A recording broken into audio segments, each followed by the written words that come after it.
Hi, I'm Dr. Lybarger, Professor of Management here at Friends University in Wichita, Kansas. I teach a variety of graduate courses in the Friends MBA program as well as the Masters in Healthcare Leadership. I'm an expert manager and manipulator of the human behavior, otherwise known as the human resource. A few things I want to say to you to set the tone and give you an idea of the direction that I'm hoping that we move in this class. I am a believer in planning, strategic planning, but I am equally interested in strategic doing. I have, as a mentor, not directly but indirectly, I have studied the behavior of a fellow by the name of Jack Welch, retired CEO, sometimes known as the CEO of the century, retired CEO of General Electric. And it's been my experience that at least it's my biased opinion, that we're better off to know a lot about one thing than a little bit about a lot of things. And so I used Mr. Welch and the GE model of management as a guide in my behavior, and I'll share some of that with you as we go through the class. I see planning as an important part of the process. In fact, there are four resources that all managers have access to. No matter if McDonald's, Wendy's, First Methodist Church, Friends University, whatever, there are only four resources to be manipulated: human, physical, and information. All managers, those are the only four resources I have to manipulate as we search for organizational success. We manipulate those four resources through four management activities: planning and decision making, organizing, leading, and controlling.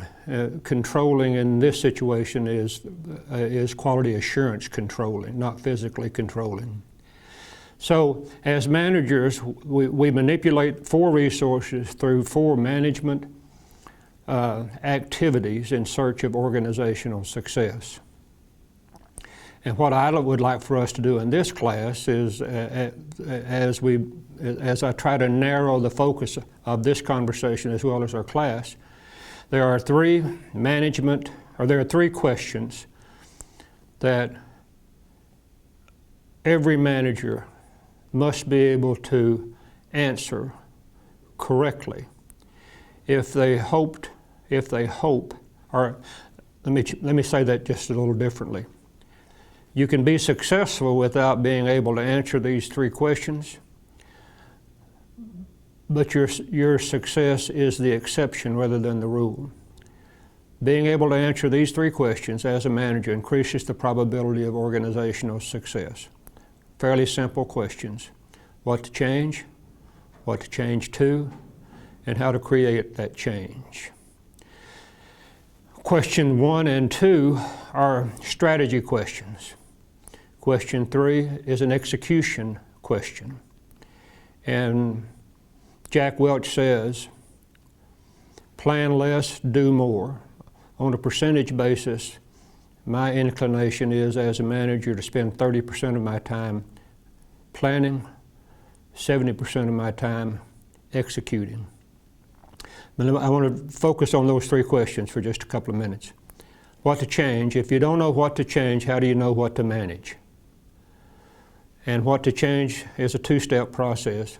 We need to be able to identify what needs to be changed, but that loses power if we don't have the capacity to prioritize those needs. In other words, if there are 100 things that need to be changed, we need to be able to identify the event with the most power, where we get the most bang for our buck by changing, rather than, another way to put it is, I like to make decisions where one decision solves 100 issues rather than 100 decisions solving one issue. So so that's the first question, what to change? What to change to? If you know what to change, but you don't know what to change to, what power have you gained? Nothing. So we need as managers not only to know an ability to analyze the organization such that we identify what needs to change, but we must have some idea about what needs to be, what those changes, or what it is that we need to change to inside the organization. The third and final, maybe the most difficult. The first two are strategy questions. Number three is an execution question. You need to know what to change to. However, if you can't execute based upon those two determinations, 1 and 2 have no value. So in reality, the foundation, the strategic planning process takes us to the strategic doing process. So the focus of our class will be on those three issues: what to change, and the skills, techniques, and strategies required to make that identification. What to change to, benchmarking process, so we'll know once we identify through a gap analysis possibly what needs to be changed, what we're going to change those things to.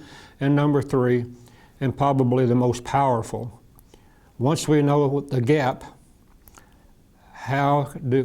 what skills are required, and do we have the knowledge required to manipulate the organization such that we close that gap and achieve organizational success. So I look forward to working with you. I look forward to providing some guidance. I look forward to an open and honest conversation, dialogue with you.